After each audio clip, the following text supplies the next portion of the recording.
I think if you looked back on China 1,000 years ago, you'd see a flourishing advanced civilization that was really, in many respects, the center of the world. You don't see the same thing in the West. It would be like going in those times and saying, why can't the West innovate? They don't have the same expansive, sprawling civilization that we have in the East. What's going on there? And in fact, in the Islamic world, that is how they viewed the West.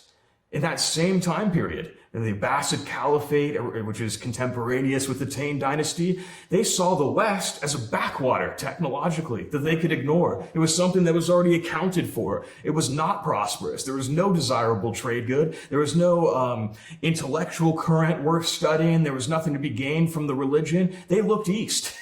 They did everything in their power to contact China and integrate with them economically, socially, and so on. And then it would be like you're an Arab scholar in Baghdad in the 9th century, and you say, man, why can't those Westerners innovate at all? And you see it in, you can read the primary sources and see the racial stereotypes that existed amongst the Arabs. And the way that they described Westerners, when they called us the Franks, they called every Westerner the Franks, like the early French, you could say. There was the Franks were a Germanic tribe that very important after the fall of Rome.